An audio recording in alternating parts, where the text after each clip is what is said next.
Hi everyone, Armoured Pants here, and I have a video for you on the Tier 6 French tank destroyer, the ARL V39. We will have a look at tech spec, and as always we will use blitzhanger.com. Now this tank is a very good TD, but it is difficult to play. It is very much like the German line of TDs moving up with the Nashorn, that you don't have much armour and you're penned very easily. In terms of setup, Can Pate gives you better view range and better reload, but protective kit, because the view range is not good, is also an option. Depends on how you want to play the tank. There's a 105mm gun, but it's not the top gun. The top gun is actually a 90mm gun. A 105mm gun has better DPM in theory, but the 90mm has better reload. You have 135mm pen and AP with a 90mm gun, 175 in APCR, 45mm pen with HE, but that's 54mm on 105mm gun, so you may want to consider which gun you'd like to load up, and it depends on your play style. On a 90mm gun, you've got 800 meters per second muzzle velocity, which goes up to 1040 meters per second with supercharge, and therefore as your TD I would use supercharge.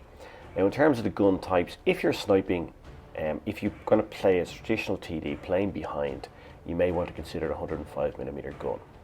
I'm going to load up the 90mm gun on this because you can snipe with that, of course, but if you decide to use the mobility of this tank to support your meds, or if you want to move around the map more quickly, then having a faster reload and a lighter gun helps. But it depends on your playstyle. There is no real bad decision here. As I said, it depends on whether you envisage yourself playing solely from behind the enemy, behind your allies, from distance and sniping, or if you envisage yourself moving forward to support your medium tanks. If you're going to do the latter, then maybe the 90mm gun, because it's lighter and has a faster reload, is a better option. This tank has 6 degrees of gun depression, 80 degrees of elevation, so not great in either, but the gun depression is quite limited. But it does 45 kilometers per hour forward, which is very fast, and it does 14 reverse. And it has a very good power to weight ratio, so it makes the tank fast and agile. So not only is it fast, it gets up to that top speed very quickly, it accelerates very quickly. So that's important. It's an important asset of this tank. Now the concealment numbers are very good in this tank, but only when it's still. And also when you fire, you also lose about 40 meters of visibility concealment. So be aware of that. So when you fire, be aware that you're going to be 40 meters more visible in terms of your proximity to the enemy, so be aware of that. Now, in terms of armor, if we look at it, this tank doesn't really have any. It has a little bit on the front. You may bounce a shell from a light tier 5 tank maybe, but more or less you have to assume you're going to be penned by everything. And this is important, and this is why I said it's sort of similar to the German line, starting with the Nashorn up, that you don't really have any armor. You're going to be spammed HE at you. This has a little bit of armor on the front, but at the sides and back, you're going to be hit a lot with HE, and they're going to do massive damage for you. So staying safe and concealed is very important in this tank, and that's why I said it's a good TD, because it's fast, mobile, it's ready to fire its gun, but it is vulnerable, and that's why it's difficult to play. You can see in the sides and back, you're going to be HE'd all day long, and you can be up tiered against an SU-152. He can one-shot you.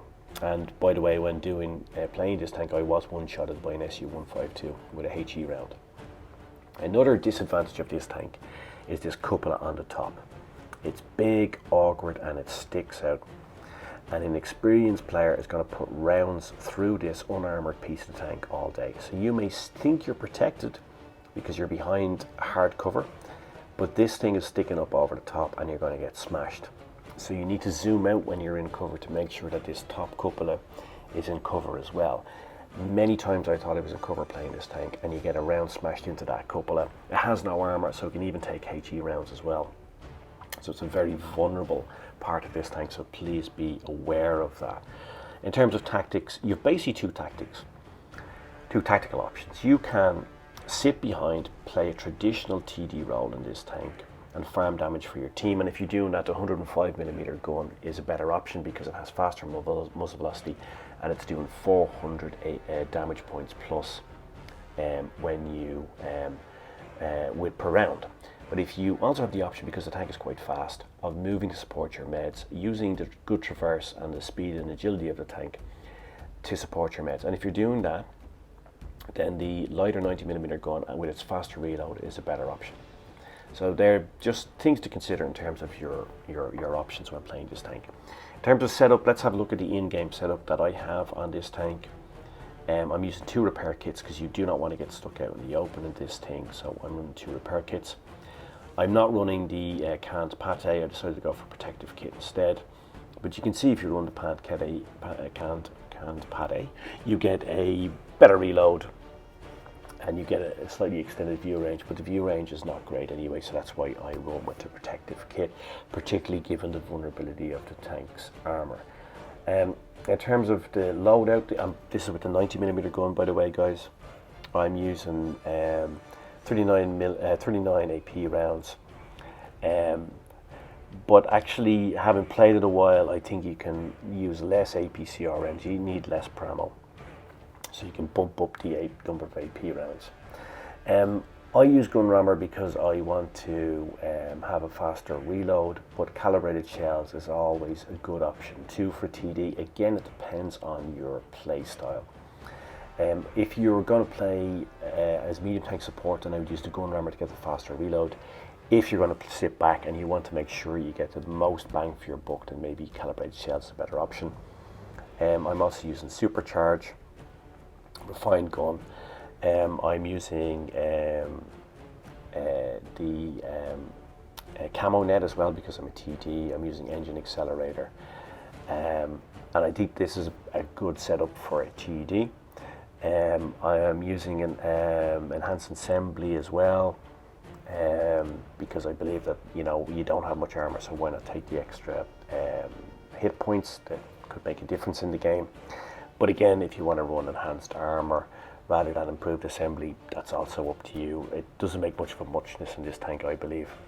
Engine accelerator, because you don't have a turret, so engine accelerator is a better option, of course. Refined gun. You can use enhanced tracks if you're going to be medium support tank. If you're going to sit back, then I would use toolbox. Again, doesn't make a huge difference, and you can use high-end consumables or consumable delivery system. Again, I don't think it makes a huge difference for you. It depends.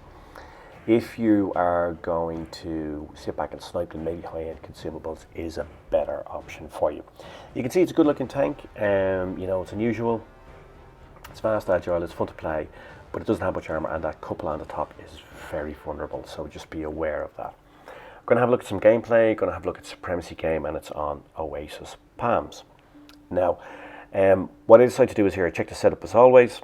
I decided I'm going to go to support my meds at sea, but from a sniping position.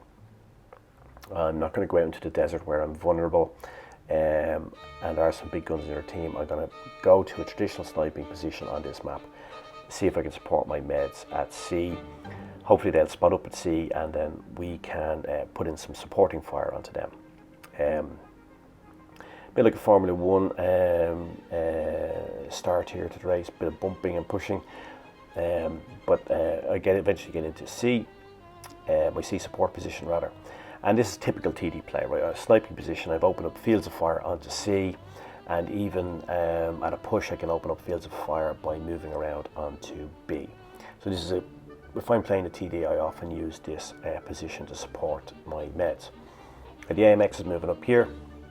We can see the A is being captured now, so therefore it's C. There's nobody from the red, so therefore I don't have any targets, so I decide to move.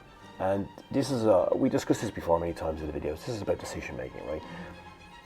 Knowing when to move from a sniping position, so that you're not uselessly camping there and not having any influence on the game, to move into a position where you can influence the game.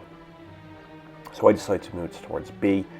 I know that the reds are coming hard onto A, so therefore I'm trying to open up some firing positions onto them. Now we see spotted up, my mates have spotted up, the Crusaders spotted up these guys over here on the left. These guys are sniping. Why the Leopard is there, I have no idea. He should be out scouting, doing his job for his team, but doing the job that our Crusaders done. Our Crusaders done a great job. But the Leopard being there allows me to open up a shot onto him.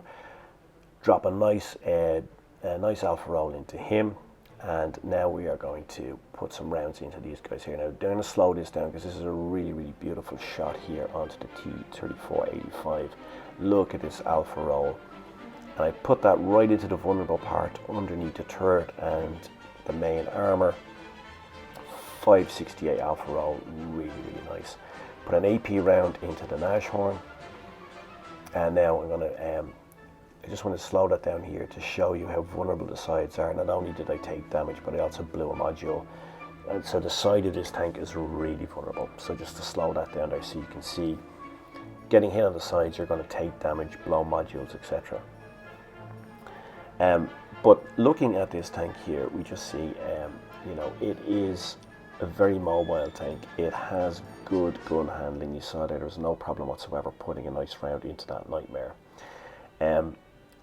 And I'm going to come around here now and I'm going to clear off this Nightmare. Get one bounce there by spinning. As I said, with the frontal armor, you can get some bounces, and I got lucky there. But by moving, I enhanced the chances of getting that bounce. Now, this KV-1S got himself at all sorts of 6s and 7s, allowed me to put a nice round in to track him. And I was able to put a really nice alpha round in him and track him, so I slow him down for some more shots for my allies. Pop around, I know the ARL's on a reload, so I pop around, put some more damage into him. And now I get myself in a bit of a pickle. I have enemy tanks on 3 sides of me. Thankfully the Churchill is not looking at me, but I decide to wrap it anyway, because I've got tanks. I've got the KV-1S there. Thankfully my ally come takes them out. I've got the ARL and the Churchill behind me, so I wrap it.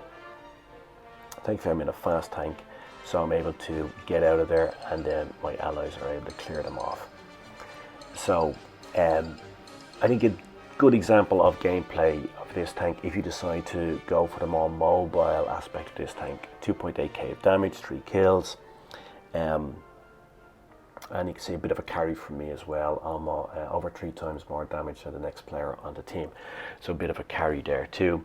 So you can see in efficiency, I damaged or spotted up nearly all of the enemy, so a pretty good game in terms of me contributing to my team win.